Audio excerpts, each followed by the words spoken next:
introduce myself. I'm Sid Strawbridge, and I'm here just as an elected St. Jude. But I'm concerned, very concerned about what happened to River Port Electric office and the business and whatnot. And I want to inform you that in no uncertain terms that the board is in control. Those are the people that are in control over River Port Electric. We have David Maxwell, we have Vernon Roycroft, and we have Merrill Singh, and Arlie Robar is still on the board, correct, David? That's correct. Yeah. He's sick at the moment. He is sick at the moment. Off to the side, we have Jane Hanson, Shirley Everton, and I'm sitting there as well because I'm on the legislative subcommittee that was struck in 2023 to revise the act. And I won't go into the details on that. Legislative, Zoom, as town hall bay, we have Dylan Hyde, and we have Claire White. What was last name? White? Claire White. And then we have Phil Larson and our lines. So the washrooms are here on your my left. The speaker sits for dealing with the mics. These mics are not sensitive when you come up. If you're not at the right, like I am here, am I muffled?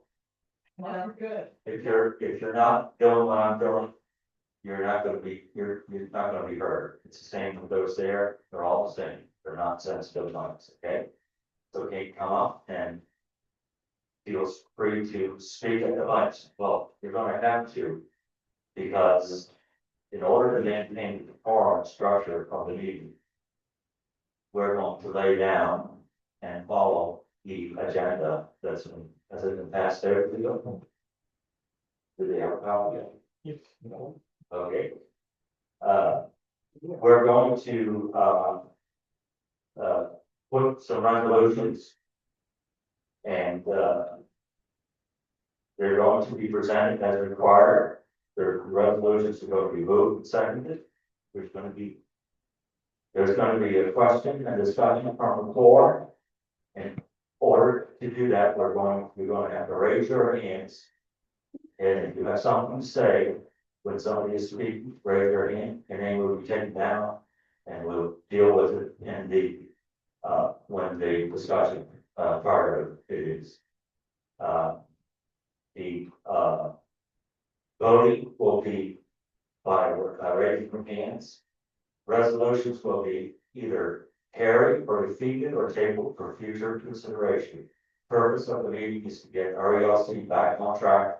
Electric has to have their say and advise the board what to do with RELC within RELC's relationships with town hall bay. So that's basically, and then I'm going to hand it over to David Maxwell, who's the chair of the commission, and then he will follow the procedure as laid down by the act to do the meeting. Thank you.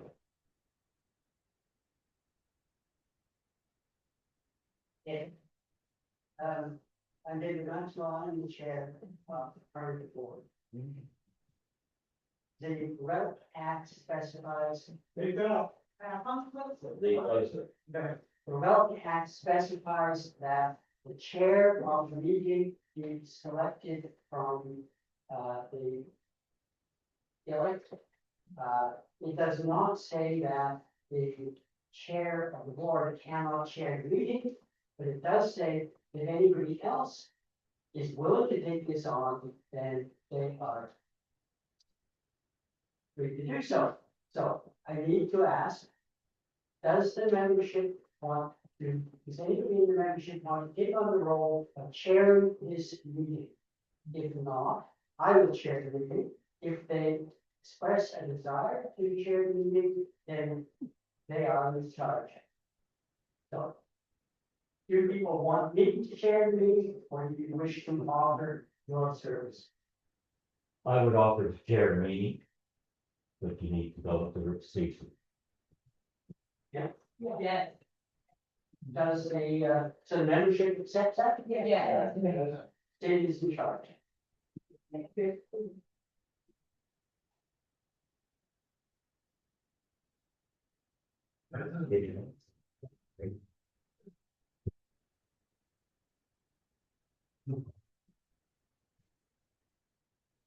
Being level and you Yes, I've gone through some of the things on the, agenda here. And, confirmation of the quorum. And, the act reads that we need, I'll let Dave explain what the act reads. Go ahead, Dave.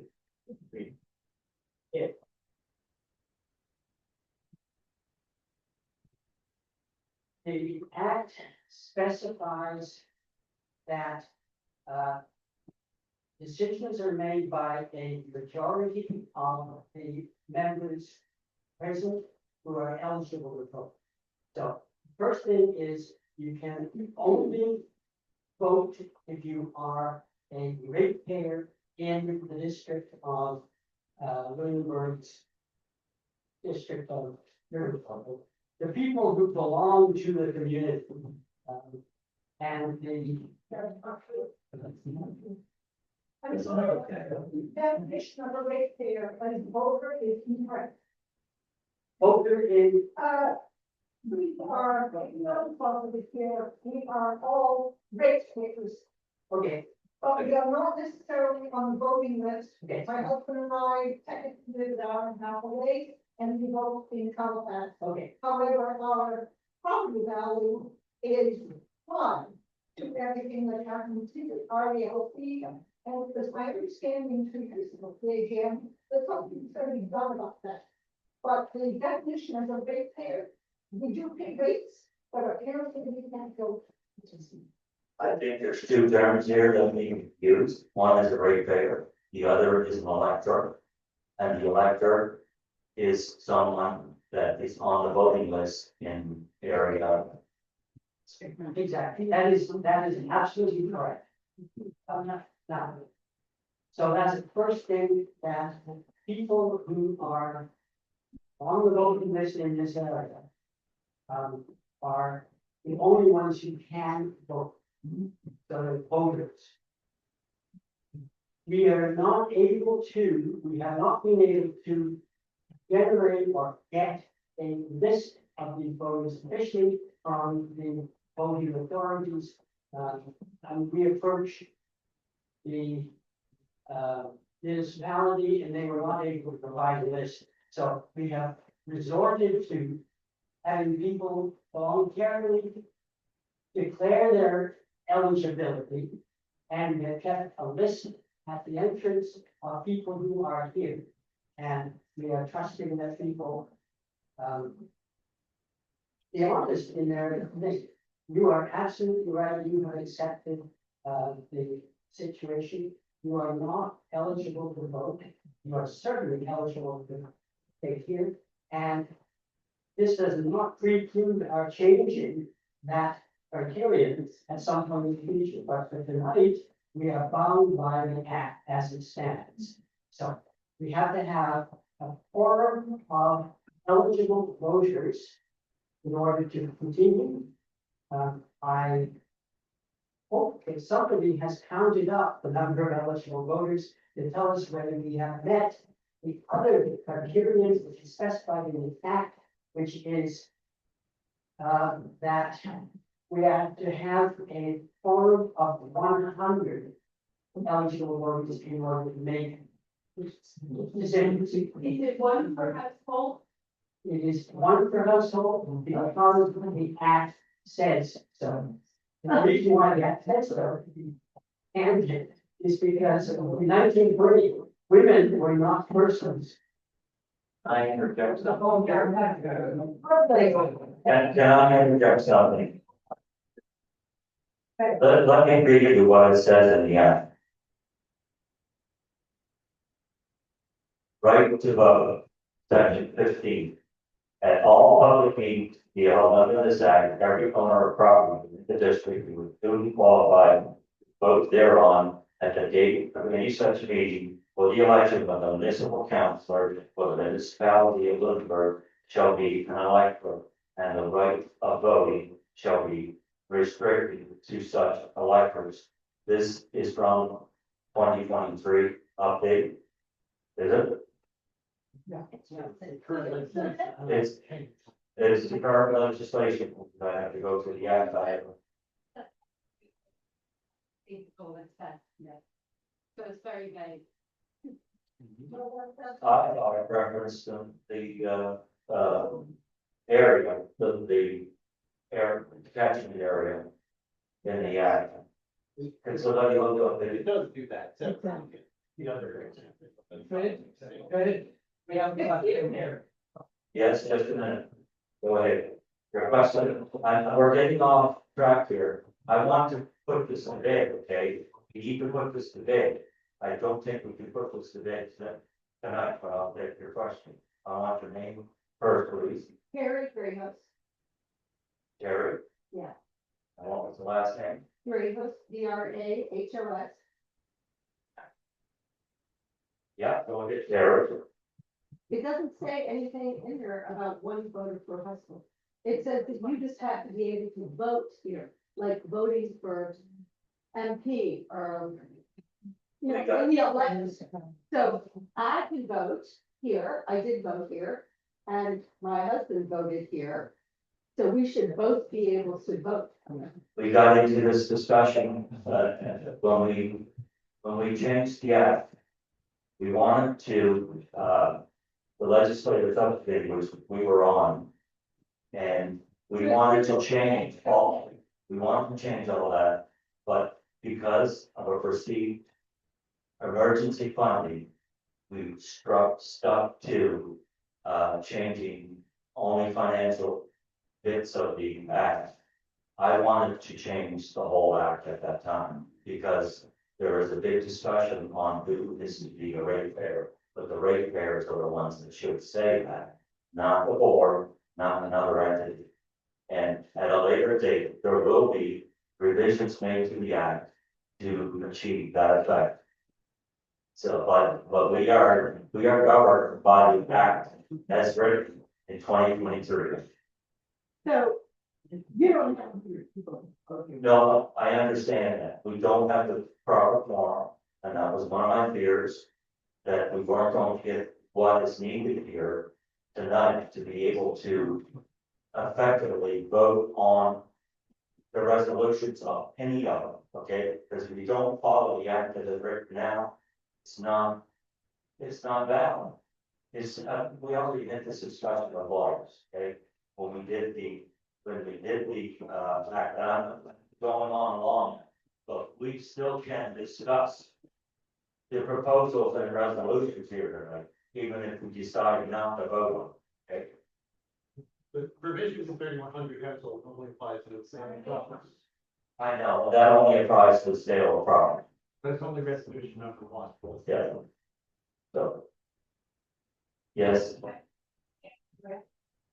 What's the name again? Please go to the, can you take that line there?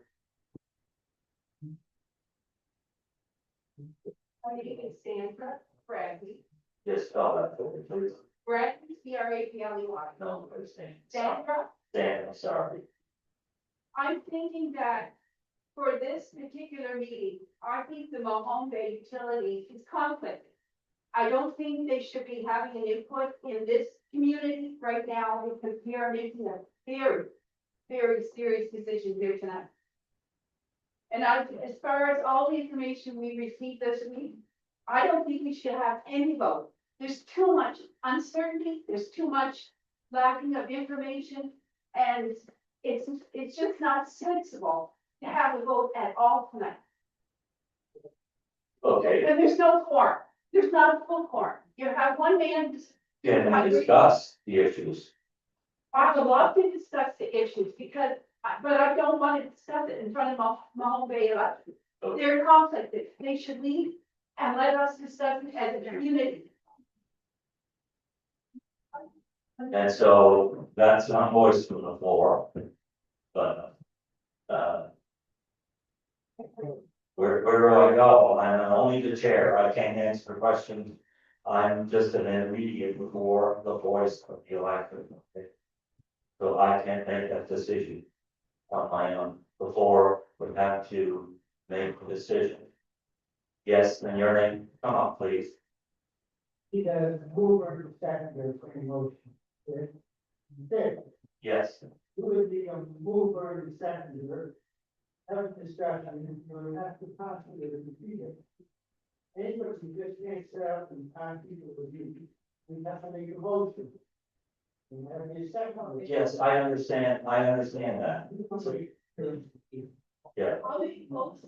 you make a motion, I need a seconder from the floor. And what is the motion?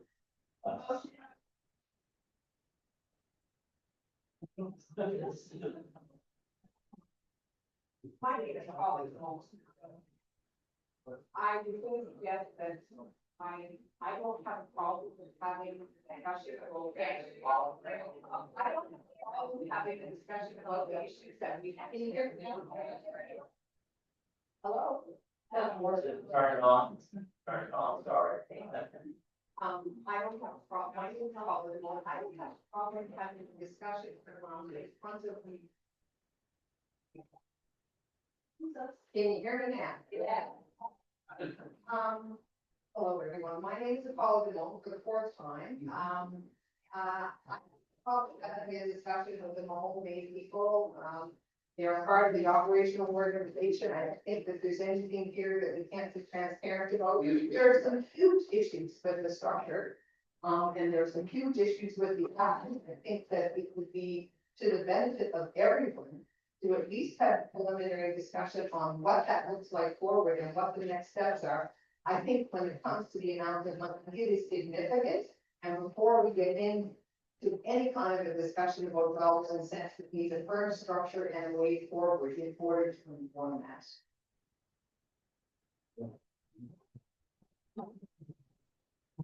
Yes, I don't need a mic. I'll use my teacher voice. Since all of these things deal with money, wouldn't it be a great idea to have a financial statement that we could look at? Because I really can't make any decisions to vote one way or another without some numbers in front of me. Did everybody hear me? Yeah. Yes, I, you're right, and we do not have up-to-date financial. How do we discuss them? That's the situation we find ourselves in. Why don't we have a financial statement? Good question. that's a long answer. Yeah. Well, But can I say something? And I'm not speaking as the chair, I'm speaking as an elector now. I have been following Riverport Electric, been reading the meters for probably 7 or 8 years. And I did the books when somebody died and whatnot, and I've gone to AGMs for probably 10 years. And the turnout of the AGMs were nowhere near what the electric should have been, 10 people. You'd have 8 people, 10 people. So we arrived at this juncture by apathy on part of the electors, part. And we've also arrived here by boards not doing their due diligence properly and whatnot. So, you know, I don't know the answer to your question, okay, it's mine as chair of the meeting. I would like to make a motion then that this number one priority be to get financial statements. How do you have an illustrating for? Oh, well, you're right, I'm sorry, we can't go do that. But, I mean, how can you have a discussion about money when we don't know what's in the bank account? And that's a fair statement, and everybody here is asking the same question. And the question of the numbers that were presented are not current numbers. They're not the numbers from a 2024 AGM. Those numbers haven't been I'll let David answer. And I'm actually gonna ask a question. Okay. Okay, sorry, the act specifies that you need a quorum of 100, in order to sell the property. I don't believe that the act said that you have to have a quorum of 100 to, well, make any other decisions. It's limited to, the 100 number is limited to the sale of property. And as long as we have a number of people who are voters present, we can proceed, I think, by saying, okay, let's talk about this.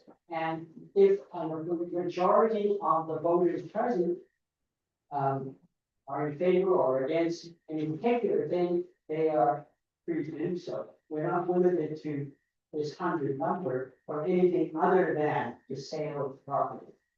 That's the question. Andrew. Yes. What did you say? I was wondering, my husband had done a lot of research this week and last week, and he found out that we actually can't sell the office. Underneath, it says, if the sale of the report elected office would result in RELC not being compliant with the Nova Scotia Public Utility Act with regard to the requirement to maintain an office. RELC incorporating statute, the Riverport Electric Light Act states that the commissioners and the Riverport Electric Light Act shall be subject to the provisions of the Public Utilities Act. The Public Utilities Act states that each public utility shall have an office in one of the cities, towns, or villages, and the province in which the property or part thereof is located, and shall keep in said office all such books, accounts, papers, or records as shall be required by the board kept within the province. So I don't know how we even make a decision to sell this. I want to make a statement, Mr. Chair, you are perfectly correct. And I haven't delved into it to the point that you did, but I had looked at it. Yeah, and you need a skill set to do some of this digging to find out what is actually. A lot of this is a chartered accountant, a certified fraud accountant, and a chartered business value. And he's retired 2 months. He got to come back from his last partner's conference. He was retired partner from the board. So he knows how to look at stuff. And he's looked at it, and there's a lot of issues here, a lot of concern, and so that's the credit to him to find out. I want to continue talking about this. Well, no, these people have legitimates. I was chair of the meeting, I have to listen to some of what these people are saying, because we are looking for just that type of resource for on our board. We need that type of expertise that can delve into this stuff and make certain, because I've been trying that this office should not have been closed. And again, I'm speaking again as a record, not a chair. Anyway, take it here, you can have the mic and explain to the lady why she can't. No, I was actually speaking to you, that this lady has said, I offer a resolution, and that kind of got lost.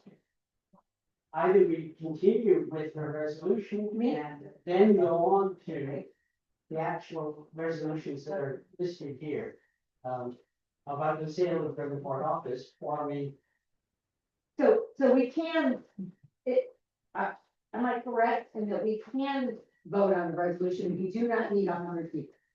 Is that like yes or That no? is my understanding, but if somebody wishes to advance the reason why they cannot, then I'm completely open. But my understanding is that yes, the only restriction imposed by this 100 number is on the sale of assets.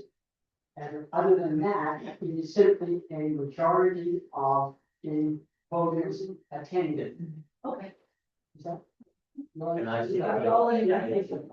I'm back as chair, now elected, but I can't see how you can make that decision without having the information that has been brought forth here already. So can we make a resolution or not?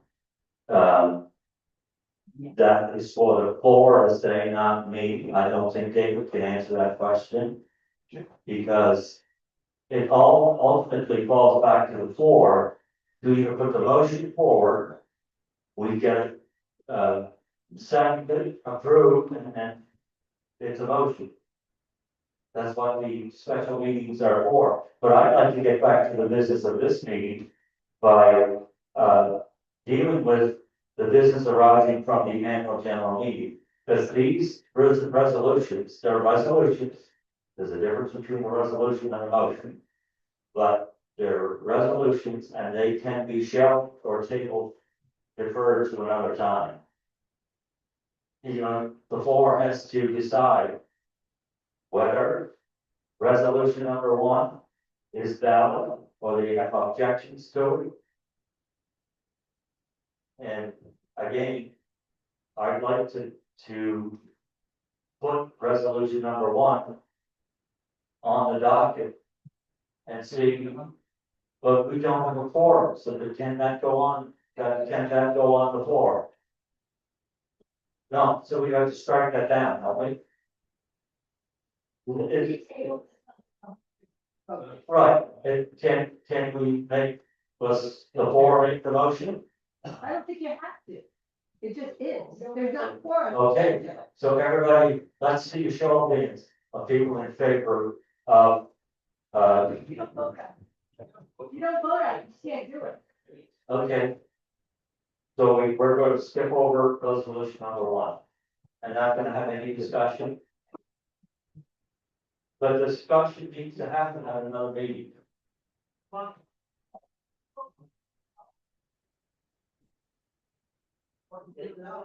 back. Yes, go ahead. That has to do with money if we don't have financial status. I can't work. So I'm gonna go back to what I said before. I'd like to make a motion that we table all of this discussion until there are financial statements that we can all look at. Yeah, Merrill, can answer. Go ahead. So just to give a little information on that, so somehow the county records for the flood commission were in shambles and period of time. I really don't know. I don't know why. All I can tell you is that they weren't kept properly. There was a lot of work done before this current board came on board to straighten out the accounting, and some of that work was done by area. And then town hall, they got involved with the financial side of things, and they've worked very hard in the last 8 months, I guess, to put things back on track. We are currently in the process, or we're currently at the point that the accounting records for 22, 23, 23, 24 are pretty much rebuilt and in place. The audit of the 22, 23 years was supposed to start in September. 23, 24 years was start in September. And as soon as that audit is completed, then the records for 24, 25 will be audited. So we're hoping that we'll have audit financial statements for those 2 years by end of October, something like that. And so, yeah. So can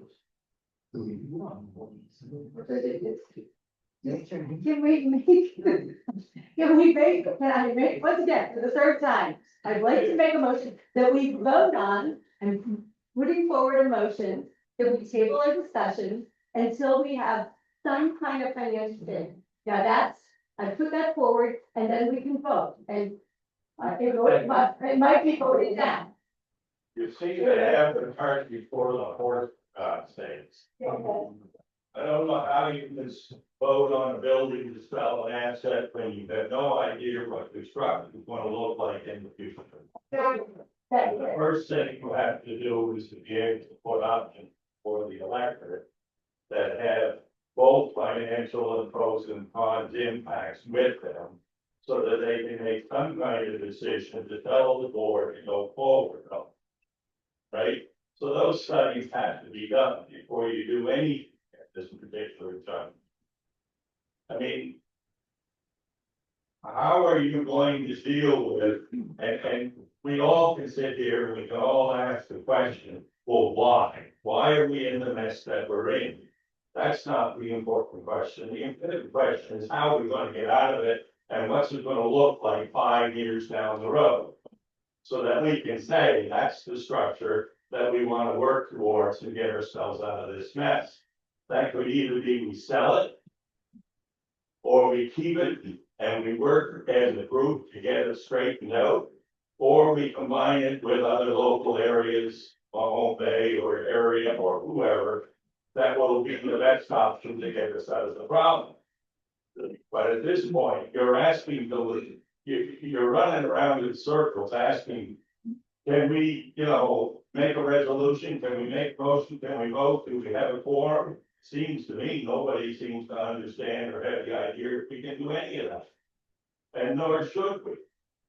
How can you make a resolution, vote on it, say that's what we want, when you have no idea what you want in the future? You can have the conversation and there's nothing wrong with the conversation, but at this particular point, they have to put out options before you can even have that conversation. I'm sure that you approve all the general investment. Well, if they do, it's better than what I can do, because without the information, I can't make that. Figures for the next year. The ones I looked at, it's pretty evident. What state? Sid has open microphone in my hand. I'm not quite sure what Sid is. I am not the chair. I cannot make decisions. I cannot do anything. Why did you chair not take control of the meeting? Why all this discussion? Chair, why did you take control of the meeting? This is not done well. Not, I think I'm not saying control. Well, the chair is supposed to control the And meeting. you are the chair, that's it.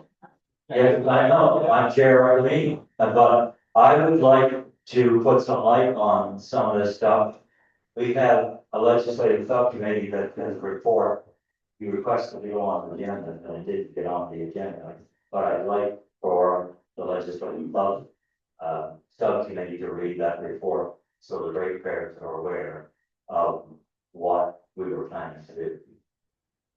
So, you can talk about my suggestion. If you just listen to it, may help. Sid is passing. My suggestion is that you deal with resolution number 1, sale of the report office. Make a decision as to what you're gonna do about it, and if you have made that decision, then we pass on to resolution number 2. That's all back where Sid is coming. So. I'm not the chair, I cannot. Days, and I can't tell you all what to do. That is the responsibility of the chair of this meeting, so. Give it to me.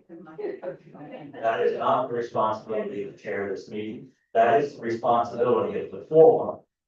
The electorate, I can't make the decision to say yes or nay on selling up the. No, that's not the question. The question is, can we get rid of this resolution by some decision? Will we defer it? Why don't we, is everybody in agreement with deferring resolution number 1? Show of hands. So be it. We'll move on. Okay, we're moving on to resolution number 2.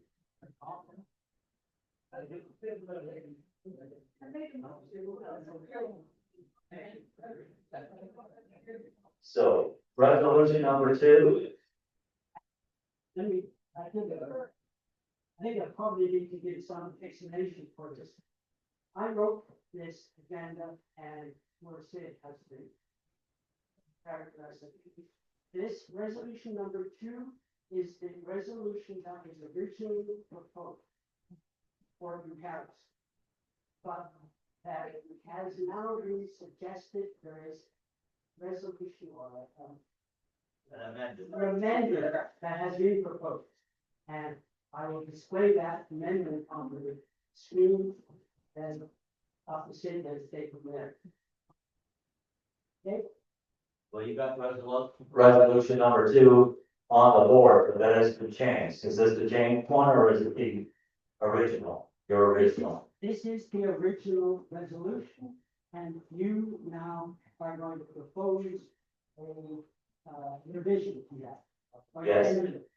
And I have somebody from the legislative subcommittee has got an amendment to that. That's why I wanted to bring the legislative subcommittee, person up here to read the proposal, what the legislative subcommittee was proposing.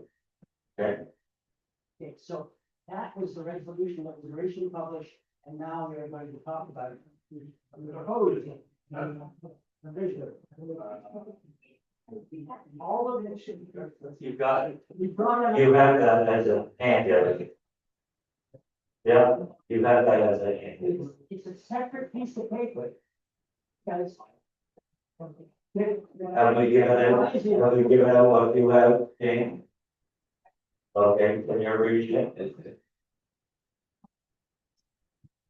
Yeah.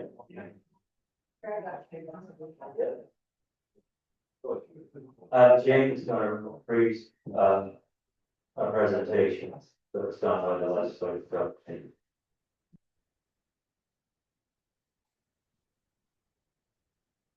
Hello, everyone. Can you hear me okay? Going in the back? Okay, we'll try shouting.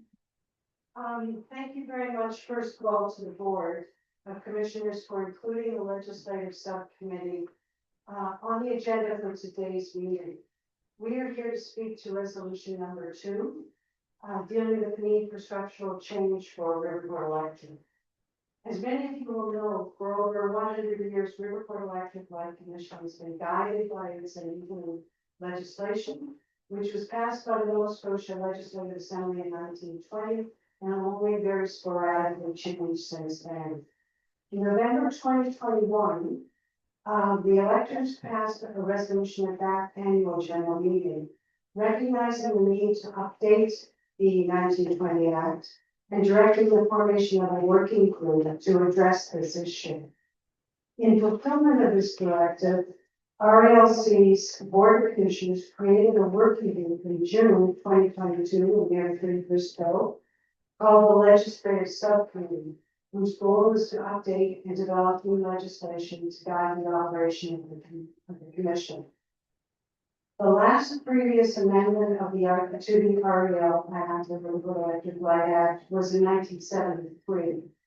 In the fall of 2023, a full 15 years later, the Nova Scotia Legislature passed an amendment that increased the borrowing capacity for capital investment from around 32,000 in 1920. Seems pretty laughable these days. Even with the change in monetary value to $1 million today. Members of the legislative subcommittee would be elected, commissioners and staff, our local MLA, and legal advisors to make this happen. And the people who were on the committee at the time included Shirley Alberton, Sid Strobridge, and there were Penny Hughes and Jennifer James represented the board. They made this happen, that change to the 1920 Act could take place, and worked very hard to make that happen. During this process, the RELC was advised that the 1920 Act would not be amended piecemeal by one clause or section at a time, such as was done in 2023. They were very clear about this. So RELC will need to address changes to the act as a whole. In its entirety, not piece by piece as was done in 23. And this is a major undertaking. RELC is faced with a huge challenge, but we also have a huge opportunity. We have the opportunity to rethink the structure of RELC and bring it into the 21st century. So much of the way utilities worked back then have no application today. Without getting lost in the weeds, to give you an example, a brief example of that. The 1920 Act actually gave the commissioners of the day the opportunity to, or the ability to raise taxes, and property taxes. And of course, that function has been taken over by municipalities today. There's no longer in our hands. So, where does that leave us? By passing resolution number 2, the electors here tonight will direct the legislative subcommittee to manage a process. 1, to identify options for RELC's sustainable future. As you had suggested, from selling it to a privately owned utility to developing a renewed RELC that is owned and controlled by the community. That's those two are the opposite ends of the spectrum. There are a whole lot of options in between. Number 2, research pros and cons of all options available to us for each of these options. Consult in an effective community-based process of engagement to share the results of this research and to ask the community for ideas and feedback. So to provide an opportunity for people such as those of you gathered here to come into a process in which feedback is, the ideas are exchanged and feedback is given and people talk about the various options and discuss the pros and cons. After that, number 4, organize a vote among the electors to decide which options are preferred. And then work with our MLA and legal advisors on the preparation of legislation of a new report collective bargaining act. So I hope, Bill, that answers some of your questions that we taking that approach is in sync with what we were suggesting. There is so much work to be done. In particular, we need community members to help us with a number of things. I'm thinking about your husband as well. Identify all possible options for what kind of business entity RELC will become. Conduct research on these options and the pros and cons, as has been mentioned, and engage with the community, as has been mentioned. These are the things that we're going to need help with. What kinds of skills and backgrounds are we looking for? Ideally, some knowledge of the law related to utilities and say cooperatives, utility issues, regulatory issues, knowledge of the legislative process, knowledge of best practices in engaging with communities, and ability to work in a cooperative and respectful way with other community members. If you would like to join this effort, please identify for yourself either to Sid or Shirley, or to one of the commissioners, and we will be happy to take name and contact information from you. We really hope that some of you here will join the forces. Now we move on to the reading of resolution 2, which is up. Where we'll have and after that questions and discussion, and finally the vote on this resolution 2. Yes.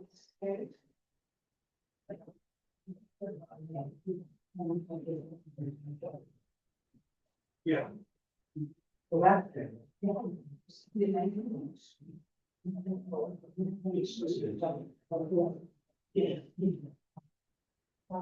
Yeah, no, I'm assuming that everybody has the paper, but in case you don't, We want to read this out to you. So, this is the proposed revision. Whereas the Riverport Electric Light Commission was established in 1920 with governing legislation which has gone largely unchanged since that time. And whereas the structure of the commission is established in the Riverport Electric Light Act has become unsustainable and alternatives may offer improved long-term sustainability. And whereas the electors by resolution of the annual general meeting on November 16th, 2021, directed the RELC Board of Commissioners to create a working group with a mandate and this was resolution 5, some of you here might have been at that meeting. Start a review of the Articles of Association, which will include a legal review and a working group of both the electors and the commissioners. The working group will submit their findings to a special election meeting for discussion and approval. Then new articles will be submitted to the Nova Scotia legislature for amendment. And this was exactly in a very small scale form. This is exactly the process that was followed in 2023 when the act was changed to allow the increase to the borrowing capacity from $32,000 to $1 million. Is exactly this kind of process.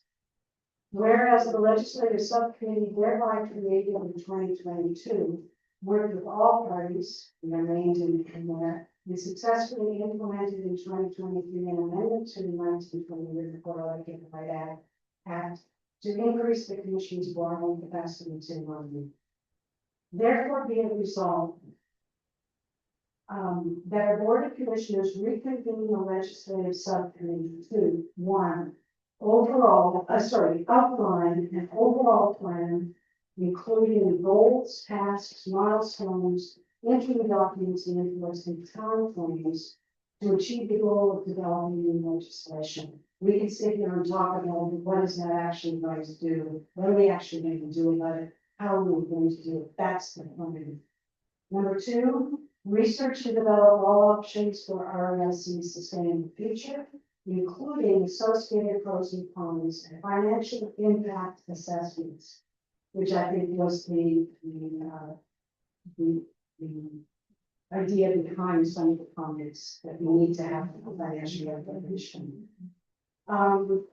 Then consult the community through a process of engagement to share the results of this research and seek ideas and feedback, organize a vote for the electors, provide input to the commissioners for the development of updated legislation, work with the legal and legislative experts, and organize a review and discussion of proposed new legislation. Therefore, be it further resolved that the legislative subcommittee report on its preliminary findings to the Board of Commissioners and the electors by December 31st, 2021. Be very aware that that is preliminary findings. By that point, with all hands on deck, we hope that we will be able to come back to you before the end of December this year and present how things are going, what information we have and have put together. And that's what we want to do by the end of it. You need a second. So, second. Yeah. Sure. I'm not certain of that. Okay, I over this, resolution for structural change. Yeah, you can. Yes, you can. You can have a discussion.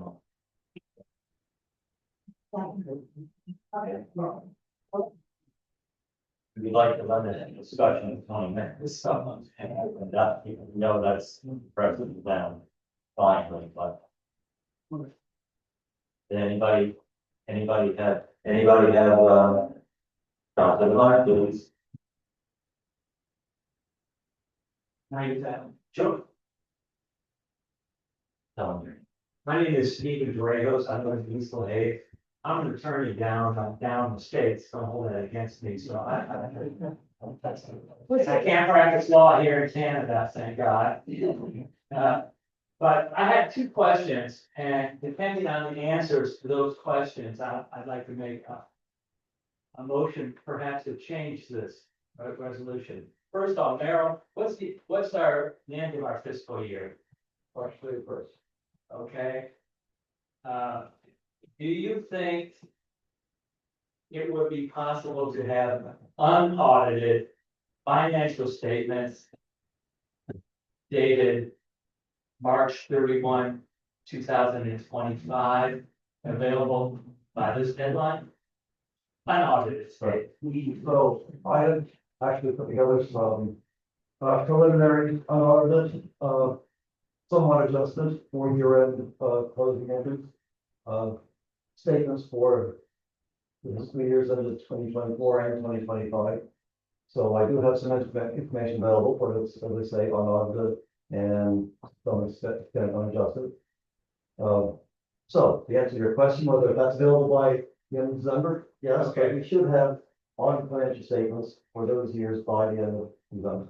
So what I'm thinking of doing is adding a number 7 that we have by this, I don't have any problems with this resolution at all. But to put some teeth in this, I think we should add a number 7 here, that we have unaudited financial statements available to us dated March 31, 2025. I went, By this in December March 31st. five. Oh, the figures are up to 2025. Right, okay. Yeah. So what I'm thinking, I'd like to make this motion just because we can't really make any of these decisions without these financial figures in front of us. And we need to have some sort of deadline that we work towards, that we have. Otherwise, we're just wasting our time. And that's why I think we should amend this to add number 7 to that extent. And we're not overlooking the whole issue of financial statements and lack thereof. I know, but I don't see We're all anything. working towards that, and we have Bumblebee or book come in the 1st of September to start the audit of those two fiscal years. So that- But I'd like to see something with teeth in it that says we're gonna do that. So, if anyone wants to second that, motion 9. Chair, can we give them a Okay, I need the name of the seconder, please. Olive Ball. Paula Demone. Paul Dumont. So now we have the motion on the floor, we have the seconder, we have some more discussion here. Suzanne, come take the mic, please.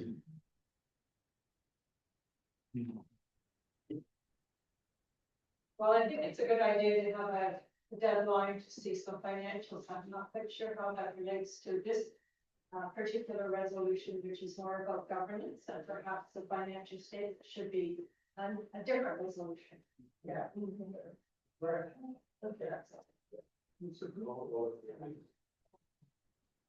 So are we making, we're going to approve the motion as Jane tabled it? So you should call it, what the amendment, call it one of the amendment, then you go back to the original, motion. We'll have a vote on the amendment. Can we have more discussion, please? Short voting, You're going into motions and votes without having heard all of the details. Right. I have a question for the subcommittee on legislation. And that is, what benefit is it to change the legislation at this point in the game when you still don't know what structure you're going to end up with? Because that creates an awful lot of work, and you end up with a structure that doesn't meet it, you gotta go back over it again. It's just a question, I need a better clarification. well, there are a lot of stuff in there that needs to be changed with regard to who's the voter and all that kind of stuff, right? I understand that's it, but as you said earlier, The legislature has already told you, they'll give you one more ticket in that. In other words, don't be doing it piecemeal. So how do you do the legislative change when you still don't have a final structure or option that you would like to go forward with? I agree with most of what you've got here. I just little fuzzy on why you would spend time on the legislative thing prior to knowing what you're going to do. Right, I think that maybe, what's in front of us perhaps is not clear. But what's intended is, if you look at therefore be it resolved, number 2, we're researching and developing all options for RESC sustainable future. And that would be as a business entity. So we would be looking at things like selling to a privately owned, as I think I mentioned, a privately owned entity, firm of some sort. We would be looking at the other extreme, at perhaps a cooperative model. We could be looking at amalgamation with other utilities in the province.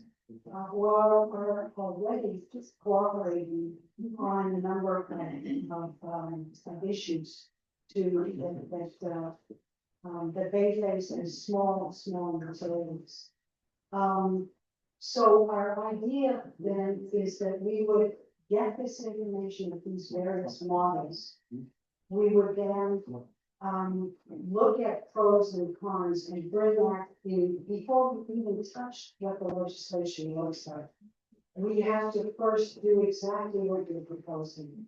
And so that we can then, when there's community agreement on what entity, what that's going to look like, then we take that to the, once that vote happens, we are then in a position to take that to the next step, which is the legislation, working with the MLA, working with the wonderful people at the legislative, the House of the Legislature, because they have a council office. That's when we bring in the legal people to advise on the wording of the act. Is that? It's just what is outlined that cause the concern, that's all. Okay, but as what I said made. If that's the procedure and directly, that's fine. Okay. So your what's your name? Just for the record, what was your name? Philip Langberg.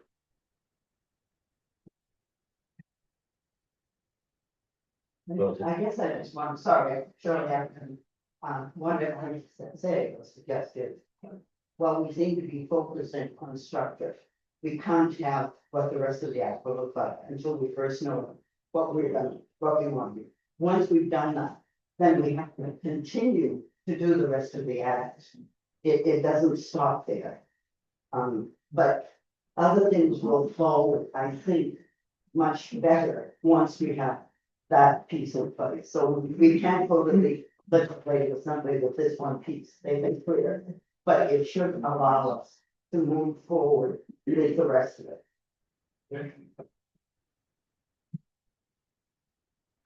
Yeah. Excellent.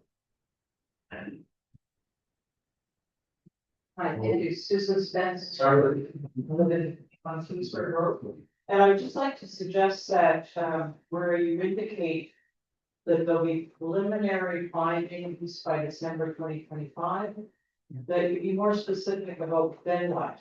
You could kind of see this kind of like for months, if not years. So once those preliminary findings are presented, what happens then? What's the intent or what's the timeline? And I think that would just keep the momentum going and that we know what the to do is and also the outcome. You're looking for the end game date. Yeah. Do we have an idea on that, Jim? Susan, I'm wondering if you could suggest any wording that would meet that. I'm thinking of something The way we say this is that the legislative subcommittee report on its preliminary findings to the Board of Commissioners by December 21st, after which So after which there'll be a vote, there'll be. What time was that? we don't know. No, well, We just don't know. or what's the intent? We intend to continue along the process in the 7 steps that we've outlined. Yes, So, we're not understanding, here.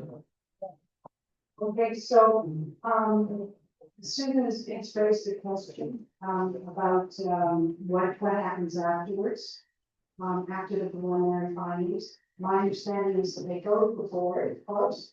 And the electors, by December 31st. So we can report on what the, legislative, committee, subcommittee has accomplished. And what the way forward is. I would imagine that we will have recommendations as a committee about what the next steps are going to be. A report on what's happened and next steps. Do I see some concern? Yeah. something. Is that- Yes, you want to come up?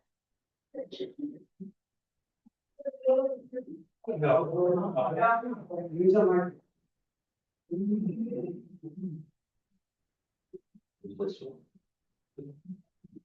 Variations up. Hi, I'm Tamara, I live in Midway. First of all, I think the work that the committees are doing, subcommittees, everybody with the skill sets that they're still looking for, I think they're doing an amazing job. If I had those skill sets, I'd like to help you out, but I can't, so I think the sooner this gets done is when the people who are able to give them those types of skill sets can also start, and I think the process seems to be well in hand at this point. I just want to make sure I understand if the process that is being resolved, A, outline an overall plan, B, research, all the pros and cons, including financial impact assessments. And then number 3 is consult the community. And then number 4 is organizing the vote. I would suggest that having the audited financial, or the unaudited financial statements would need to be available between step 3 and step 4. So based on, I think what you're saying, financial statements would need to be available to people in order to make those decisions. But I don't think it's step 7, I think it's step 3.5. And that it is still a relevant motion from my perspective, if people agree on that. Thank you. That motion.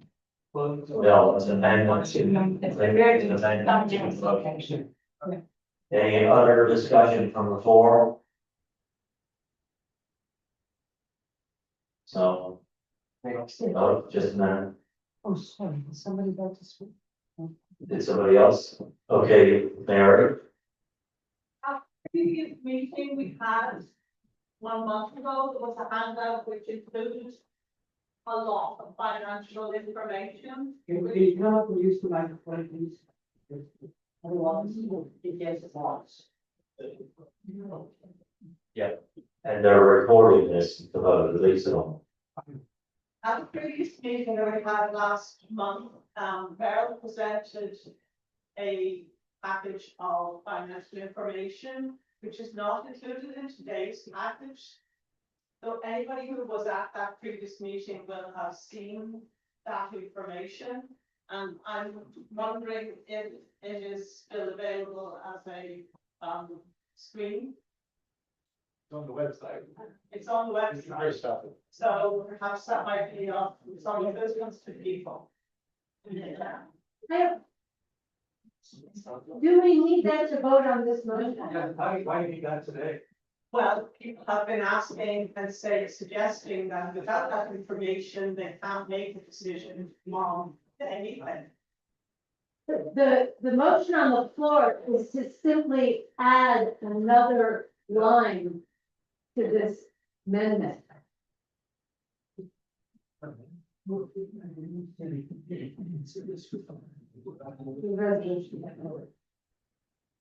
Oh,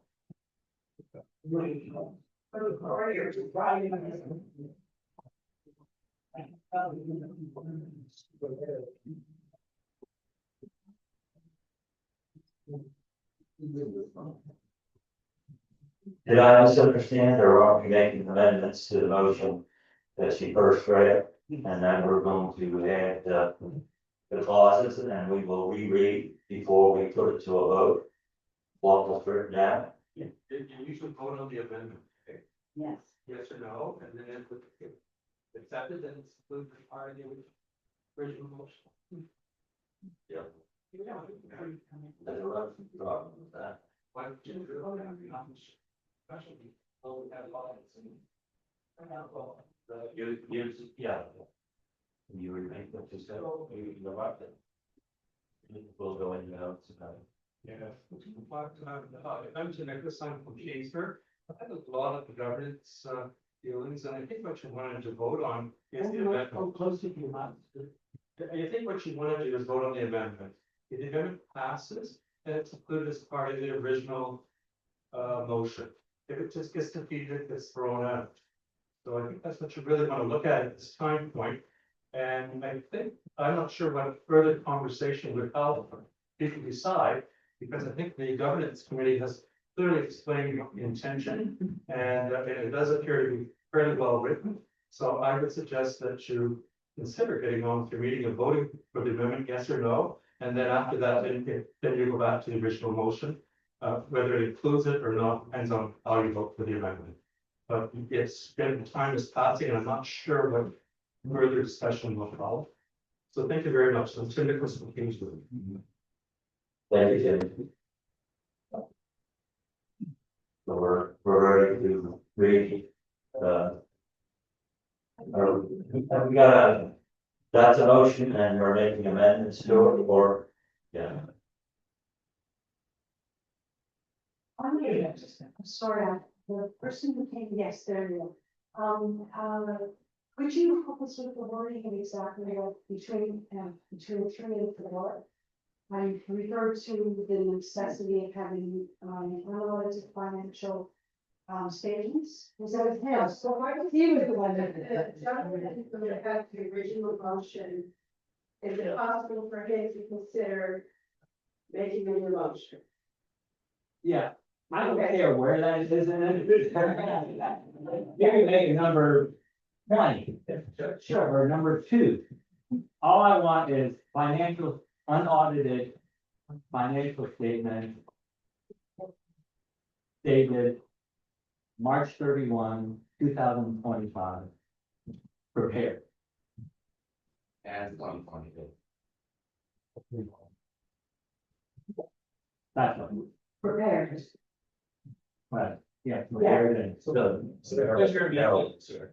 Yeah, What's the amendment? What was your amendment? My amendment is, to add, let me be specific, to add a new number 7. That unaudited financial statement dated March 31, 2025. Be prepared and be available.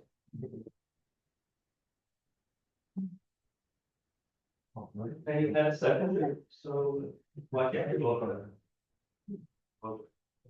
I just want to confirm before that that's the amendment to it, it's number 7, motion, that's, we don't need to approve the amendment, just gonna take a vote on the motion that's on the floor to see whether everybody's in favor. You've got to approve the amendment first. Approve the amendment, okay. Yes. Only just go back to the original motion.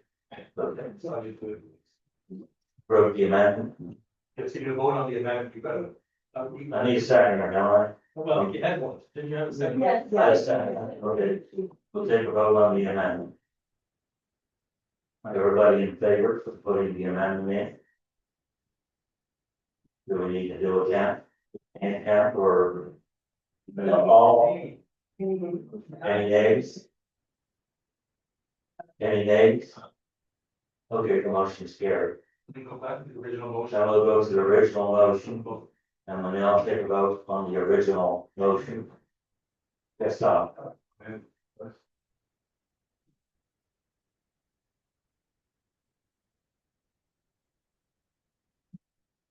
I'm Tom Burrow, I live down in Lower Lake. This seems to be an overly complicated motion here. I think what we're trying to get at is that we want to research and develop all the options for what RELC's going to end up being. We're either going to sell it, we're going to keep it, and partner with somebody, explore all those other options. Outlining an overall plan doesn't need to be in there. Develop the options. We need to have the financials included in that. Once those options have been developed, come back, the electors, and present a report. We can then view those options, discuss them, and decide how we want to move forward. No point putting in here that we're going to update legislation. We may not end up as RELC anymore. We may end up. So I think we should simplify this and simply ask the committee to go through and review all the possibilities. Future of this organization, selling, cooperating with somebody else, maintaining the way we are, and come back and report. And let's get all the other stuff out. Included in that, we have to have the financial statements when they come back. So that's my thought on that.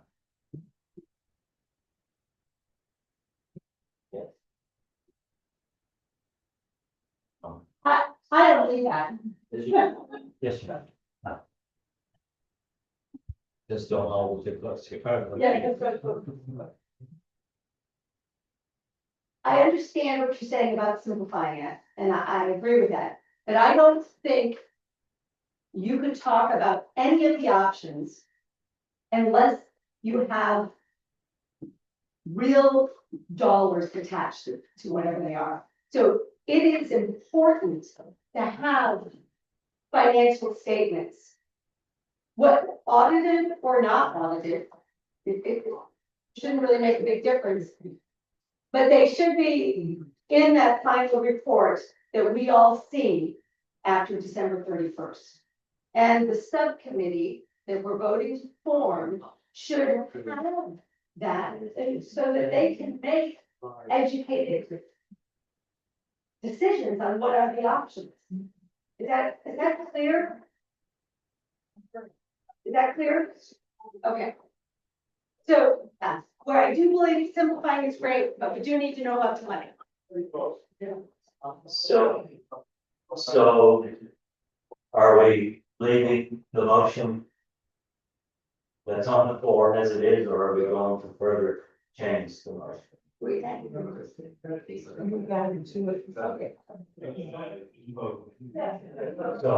at the point that we're ending the discussion and we're going to vote.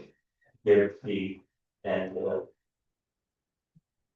caveat here is that we are going to have some commitment from the floor as well, that some of the resources that are here for speaking are going to help do this as well. Anyway, but that's not our motion. Okay, any more discussion or comment? We're going to vote on a motion as Jane presented. All in favor? All those opposed? Motion carried.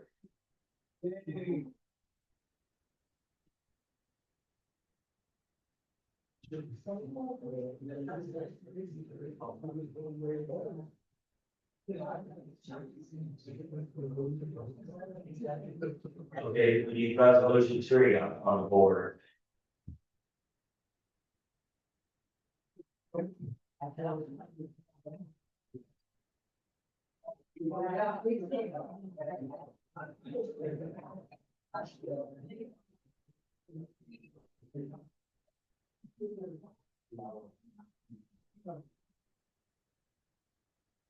So we're going to table the motion. We have a seconder. Bill seconded.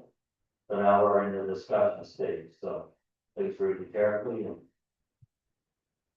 okay. You got the floor.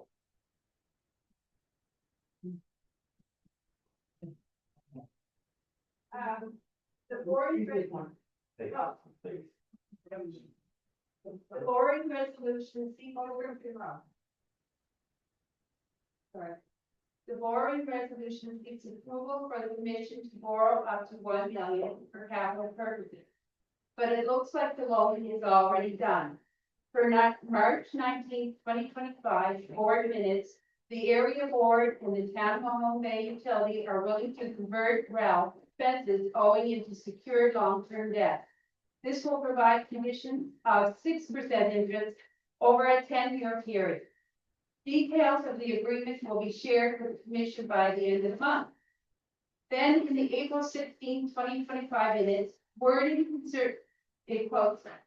concerning security of assets needs further clarification, including as concerns the disposal of RELC assets. Approval to go ahead with the loan agreement with area and the town of Mahone Bay will be sought from RELC members at the AGM, as will the larger question around potential mergers. This is from my husband. He was asking why if ratepayers not been informed the loan agreements have already been drafted.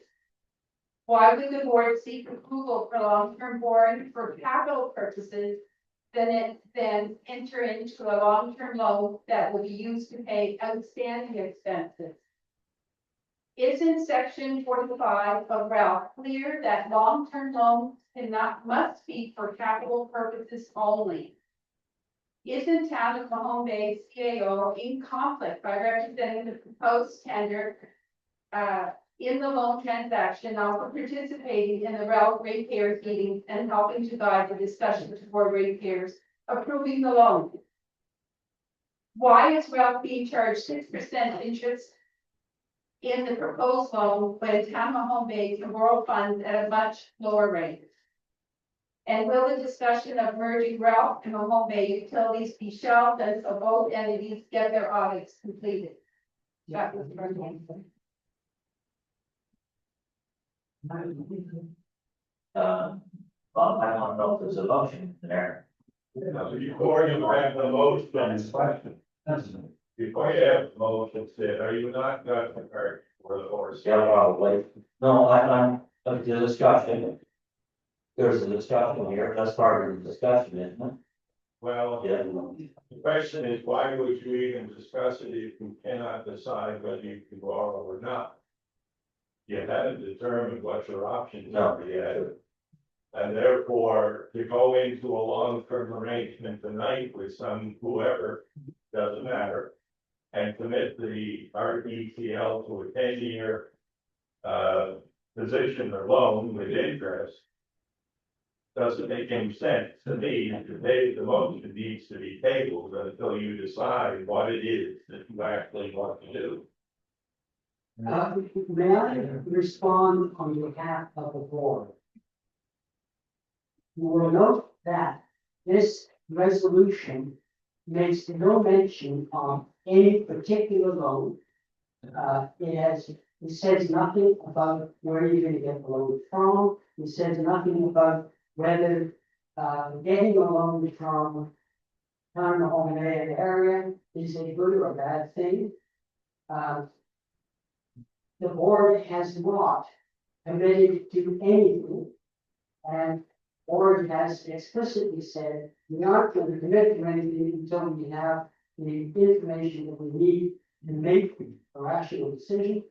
And that is where we stand. So nothing is decided, nothing is graved in stone, and the only thing that is put forward here is the resolution that under the authority of the River Board Act, the River Board would borrow a sum or sums not exceeding $1 million. And for a period not exceeding 10 years, for the purpose of necessary capital improvement in the utility infrastructure. And that's not saying any word. Sorry, is it 2025, March 19th minutes of your commissioners? It said the area board, the town of Mahone Bay are willing to convert RELC expenses owing into secure long-term debt. It is said in your meetings, that's what you said. It's a moot point, to be honest with you, regardless of how we deal with it. If the money you need to borrow is not imminent, i.e. has to be done tomorrow, because the system's going to fold, then there is no need to have a board at this particular juncture, so you know exactly what you're going to do.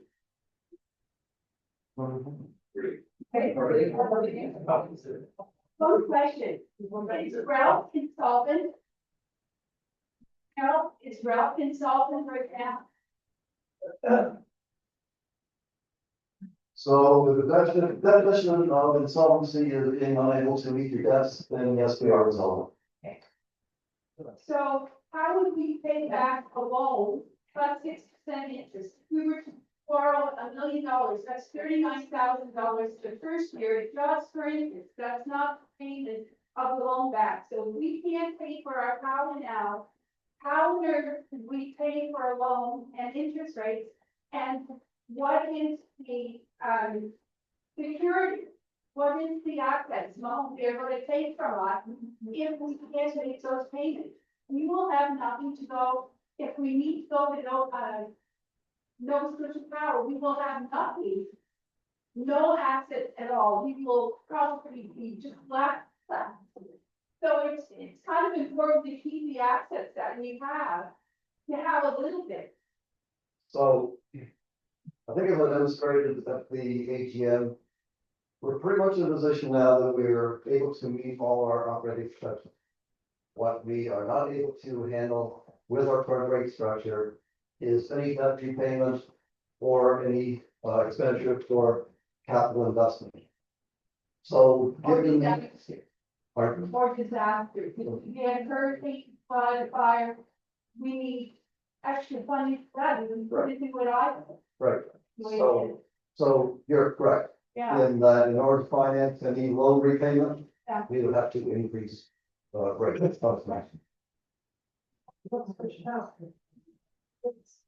Pardon? Already in one of those power rates, so I think for most people, they're interested in making more and more. We're not. So just to go back again to, I think where this thing started, and that is the fact that a couple of years ago, Riverport Electric could not meet its commitments, could not pay its suppliers. So area and town of Mahone Bay were generous enough to support the utility, and it's only through their support that we are sitting here this evening. It would not be for town of Mahone Bay area. Get help? Instead of incurring all this debt? Yeah. And. Hindsight is 20/20, I can't answer that. But I think what, you know, Any debt that we have incurred was valid, it was money well spent. It was power from the area, was it not wind power? Pardon? That's one of it. Yeah. Part, yes. Yeah, but necessary. Along with, administrative services from town all day. What hasn't been, the point hasn't been made here that we've a long relationship with the town of Mahone Bay, including its utility. And it has been a largely successful relationship. When area got involved, they made lots of promises about support. And basically they pulled the rug from under us, and thankfully you tell them all day for picking up the pieces. And agree. I think The Mahone Bay utility has a year, have audited statements. My husband can find it in 23, 24. Or 24, 25. They're not presented yet. Again, I don't see where the relevance of any of this is going. The real question at the moment is the RECL in eminent danger of needing to borrow money. If it can't last till December and some of this feedback comes back, then yes, that is a resolution that this electorate should look at. But if you're telling me that we can survive until we get some more feedback on options, then this should be tabled and there shouldn't be any more discussion on it, because it's not doing us any good going back and forth. Or this or that. May I interrupt you? As Merrill said, our cash flow is okay. We are meeting our operational expenses. But we don't have any spare for long-term investment. And for the grid and the organization to survive long-term, we have to be thinking 25, 30 years down the line. And that thinking has been absent for 15 years. And for any future improvement in our grid, we need rate increases, and we need cooperation with other utilities. A question. This lady had her, I just want to say, we're just asking for 5 months, not that long term. Basically, what I'm saying, what you're saying, we can just get 5 months so that we have more information for the first thing we voted on. So as I said, right now, we're meeting our operational expenses, but the fact remains that we are 2 years in arrears for the kind of a home day as far as the money we go with that. And we are a year in arrears for areas. So. Long money to pay that, or the light access, can't use that money. Pay past the meter. It's only for. So you can't use it for operational expenses, that's agreed. However, the last RELC's investments were liquidated back in 2022. And since then, we've been financing capital expenditures with our operating revenues. So, and that has actually been bankrolled by the town of Home Bay and my area. So in effect, by paying area and town of Home Bay back their money through this resolution, we're actually using that money to cover the capital expenditures that have been made over the last few years. Yes, and you know, like. I think that budget that makes. This all comes down to a very simple question. How do you look at?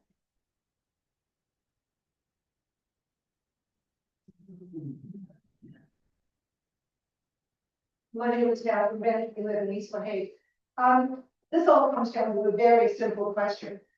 Are we at all costs, and it seems to be at all costs, trying to save Riverport Electric, right? Or the Home Bay Company? Our job really as customers is to procure efficient, sustainable power at the best possible rate. All of this discussion tonight leads to an awful lot of work, which probably in the end will lead to the same answer. And the answer will probably be that it is unsustainable. Right.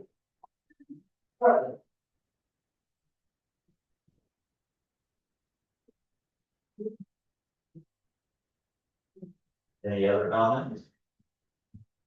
So, if you're willing, could I just speak to the kind of value of making some effort on the debt now? It's been very high, I'm still an Home Bay CAO. I just wanted to speak to the point about, what's the consequence of not borrowing sooner? So just to speak to Merrill did a good job explaining that in order to meet, and we talked about this at the AGM, in order to meet obligations for PCB transformer removal and to install voltage regulators to keep pace with new growth in Kingsburg, the commission over the last couple of years has spent a fairly significant amount of money on capital improvements. And that was done without obtaining any sort of financing for that capital spending. And as Merrill noted, the commission doesn't really have the extra income to cover those costs. So what happened was bills went unpaid. And the area bills represented the purchase of energy. The Home Bay bills actually represented the shared costs for staff and the inventory is used by our RELC.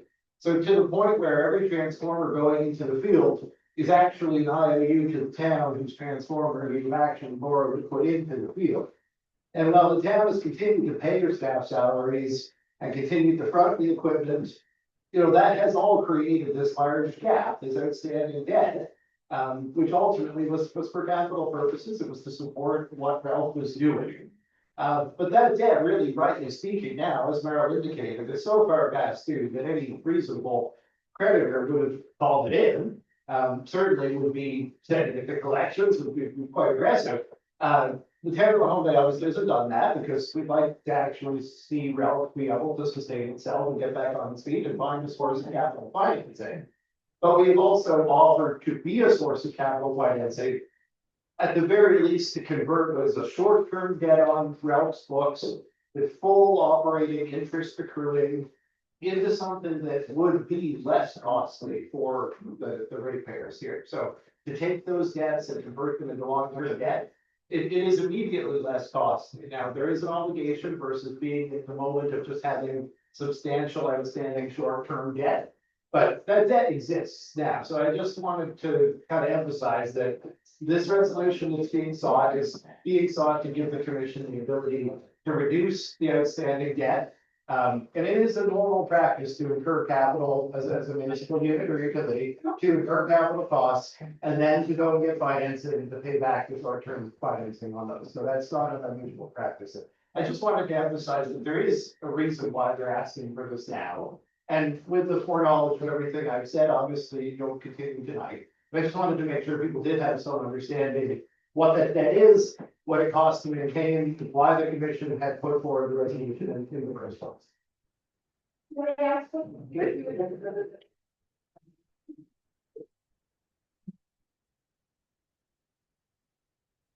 Because we have no financial statements for us or for Mahone Bay, that all seems very valid, but it doesn't mean anything because I don't have any numbers to go with it. That's 650,000. Where did the bill come from? What's on the bill? You know, I don't know. I don't have anything. Sam Morkey, Middle Hay. I am a current ratepayer and a current voter in the area. I used to live in another district that was under Nova Scotia Power. And it's not a done deal for me, strictly based on a 3% difference between our rate and Nova Scotia Power, or anything even close to that. To me, the fact that when the transformer blows, we report it, they show up in record time. When the tree is down and we report it, they show up in record time here. I have lived in other places, in Brunswick Power, Nova Scotia Power. I can tell you, it's 5 weeks before anybody shows up and deals your tree. We come into, I'm just letting you from my perspective, I just wanted to add, for me, it's not a done deal yet. I need financials as well, but for me, it's not a done deal. It might be for some people who are not familiar with all of the other rate, electric utilities around here, people from Ontario and New Brunswick or US. I just wanted to give you a different perspective. This discussion is all important. All of it is important, the financials are important, and I just wanted to add that I have not made my decision yet.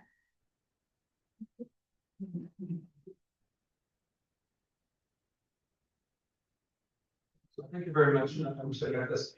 So I think the important question at this point is that we heard at the annual general meeting, they're in debt and they're insolvent.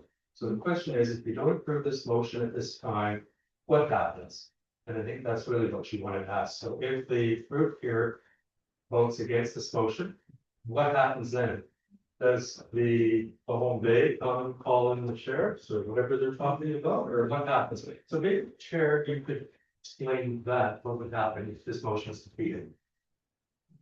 Okay. When we say chair, you mean? Or you can ask you can ask him. He's answered to some extent, but I don't know what happens if this motion's defeated. I can't answer the question. I don't know if there's anybody here. Public power and helping them, getting them to help us. What is so bad about Nova Scotia Power? What is? I have to go on that. I can't answer the question. You know, I can't answer the question. But it is. Pardon? Why? No, I refer to that. Okay, what about Mr. David Maxwell, if that motion defeated, as a commissioner, what happens to, well, It goes back to the question, is it imminent? Do we need to deal with this issue tonight? And if the answer is yes, good. The other question that comes with it after that is how much? Do you need $1 million right now? Or are we just talking about paying off the debt, which I understand is around 600,000, something in that order, right? What's the other 400 for? If it's capital, can the capital be delayed until we get some information? So the point is it imminent that this be done tonight? That's the question.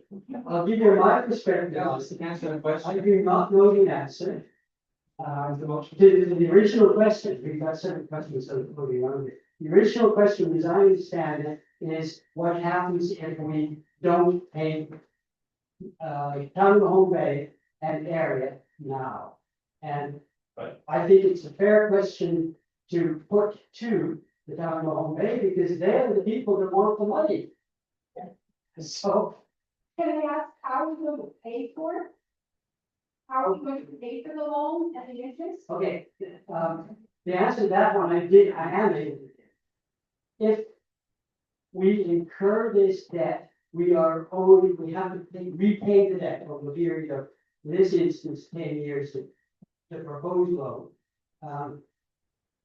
And in order to do that, we will have to increase our rates. Yeah. And anything we do is going to result in an increase in rates. By how much? The loan's already drafted, how much? The loan is, They said it was drafted. a document has been drafted, For the how much? document has not been acted upon, the board has not committed to anything. The Well, board is not committing to anything until they have the information that they need to make a rational. Mahone Bay has drafted the loan, so. And actually, I mean, your treasurer, Romero, presented the amount of the increase in relation, but you did speak to that last time, you comfortable? Yeah, Or again, but I just. but the combination of, or the repayment of debt and interest would relate to about a 3.8% increase in rates. 3.8. And what is the loan, if it's a secured loan, what happens to the assets we don't pay those payments? So, yeah, I mean, the loan would be a pretty standard loan, so if securing assets are put up as collateral. If payments aren't made, assets that can be liquidated would be. The assets that have been put down as the only assets that could be liquidated are the property assets of the utility and the inventory assets of the utility. And I will say the inventory assets are swiftly being replaced with IOUs to Tampa Home Bay. So those assets are the assets that could be liquidated if you came down to trying to come up with money. The same thing would happen if currently outstanding debts were called in. You would still have to liquidate assets to pay those bills. What is the timeline of that? So I can speak to the original question. Could you answer the question I asked? Yeah, What happens if I've had a motion defeated, they can't pay? Yeah, I'm happy to speak to that. I just wasn't asked to speak to it, but I'm happy to speak to it. So essentially, I would go back and I would tell the area board and the town council that it would be at least 6 more months until they would have an answer with respect to the borrowing. And they would decide in that time whether they're willing to continue to allow the outstanding debt to stand, if it's being serviced, if it's not growing, if it's just the same debt, whether they would decide to have to take action to call it in. And in the case of the town, you know, that debt does also represent this sort of continued dependency in the sense that the staff are still shared, the equipment is still shared. So there's always a risk then of the ability of RELC to keep up on the payment. So I do think that both the town council and the area board would have to contemplate if waiting another 6 months to have the resolution would affect their current practice of allowing those debts to stand. Ultimately, as Meryl actually mentioned, any loan doesn't really take effect until it's been approved by the utility review board, or what is now called the Nova Scotia Energy Board. So ultimately, if the board resolution were passed, it gives the commission the authority to enter into a loan with a condition precedent being the board still has to approve the increase in the rates to make payments on that loan possible. But ultimately, that's not a short process. And that process wouldn't begin until a resolution like this was passed. The board had decided to pursue a particular source of funding and submitted an application to the Nova Scotia Energy Board, which could take some time. So just to offer that consideration, it's not just waiting with the outstanding debt the way it is for 6 more months, it's waiting and then waiting for up to another year for the Nova Scotia Energy Board to actually validate that and put that 3.8% into your rates. Yeah. Can you, if you can explain why area, revenue went down 33%, this past year, 2023 year, sorry? Yeah, I can't really explain on top of my head, but I'm happy to talk to you more about area at another time. People should be aware of that the revenue went down 33% in 23. The area assets were 48.7 million, March 31st, 2024, the total debt was 50 million, resulting in a net deficit. So they're having a lot of challenges. That's something to consider too. I guess maybe I can just speak to. Well, I don't have any figures at hand. I will characterize area's operation. Essentially, area owns generating assets and sells the energy produced to the various municipal utilities, including Port Electric. So there is a lot of debt associated with the ownership of those generating assets, but ultimately, area is selling energy to its own owners. And the thing that you're referencing there doesn't really speak to the ongoing financial health of what is an organization intended to gradually depreciate its existing capital base to return value to its owner. So again, I can get into that more in another time. They reduce the revenue.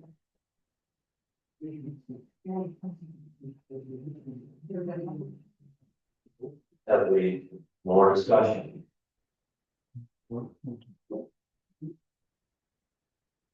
Resolution on floor.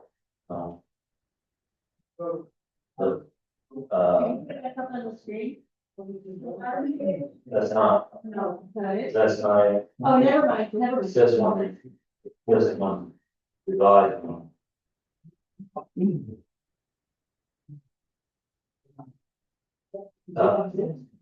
Very good, so, no, Same as what's presented to you. It's not. yeah. Yeah.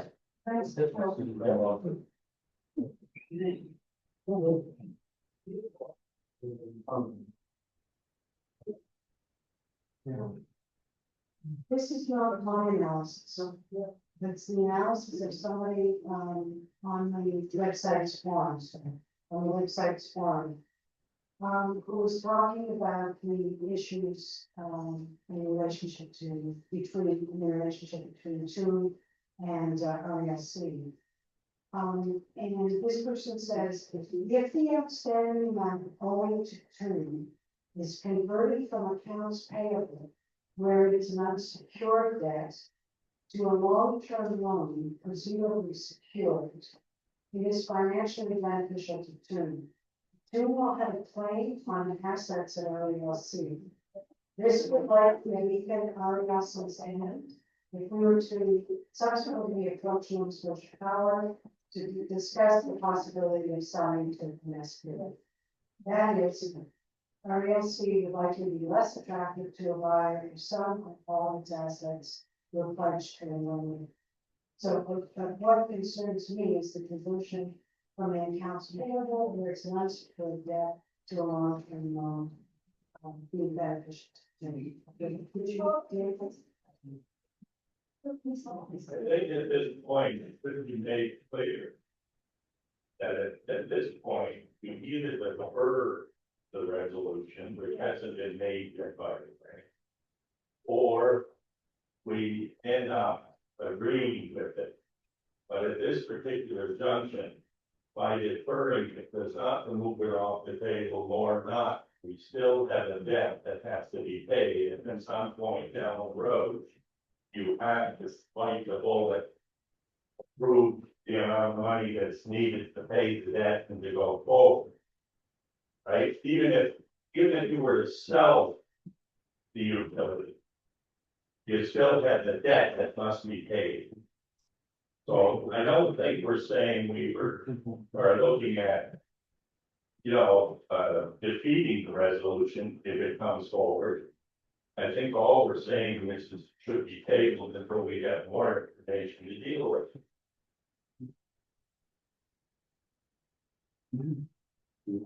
Are you making motions? The motion to pay. Yeah. Is there any more in it? Motion to. Oh, Table. till December, till December when we have that report, yes. Yeah. You're making a motion to table this motion and vote on it. You don't have to vote on it. You're deferring.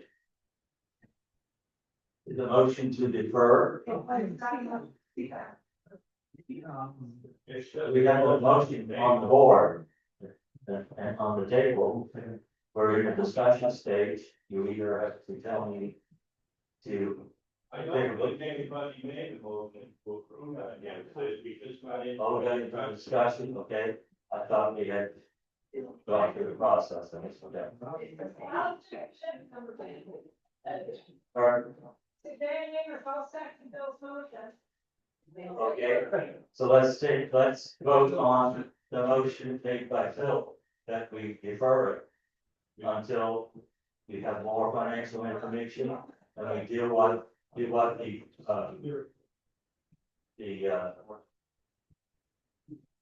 legislative company is going to come up with the information for us. Everybody in favor of the motion to defer it? All those opposed to deferring it? So there's one person opposed to it, the motion's carried. They were deferring it until we got the information. And it's not, December. We say until the report of the committee is presented, it should have that part of it. It would come back on the table later next week. Yeah, well, Dylan suggested. Well, I mean, that's an interesting point. So we were having a suggestion here that maybe you should say table until the presentation of the legislative subcommittee's report. But ultimately, you made the motion. If you just want to table until the next meeting, that's your call. Well, that's what generally happens. Table motion and has to come back at the next meeting for. Yeah, but the next meeting is only going to be an information meeting. So that's the same. So it's going to be to the end of 2025, probably before the earliest that they're going to have anything back to that the electorate can be informed on. Yeah. Okay.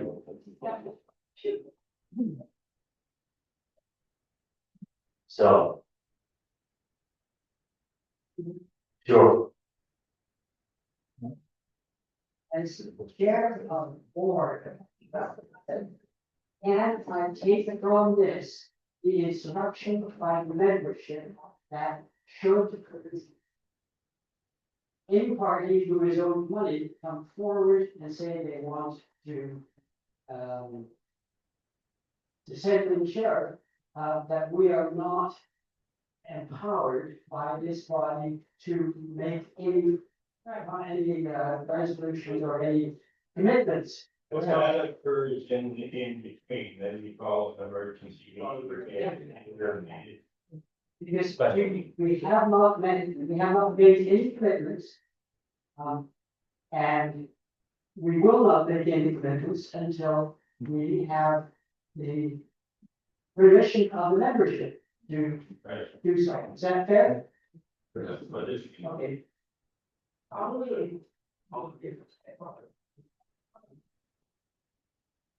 They're not, okay, Is it possible that the commissioners talk with Nova Scotia Power to see what they can do to help? Like, what options are out there other than paying a loan that we can't pay?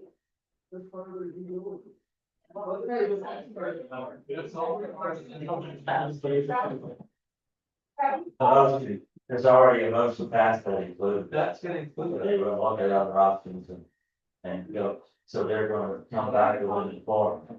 Once we have more information that's relevant information, we're gonna come back and go to the election. But that's not, that meeting, there's gonna be meetings in the middle here until December 31st, 2025. There's gonna be community input from the electorate. And I think I'll reiterate back to sources. And I think there may be, an opening arm. Let's, government, you know, but even if there's not, people, resources that of sell the skills, but here, I certainly are needed. With that, I'll entertain a motion from the floor to adjourn the meeting. Got it there.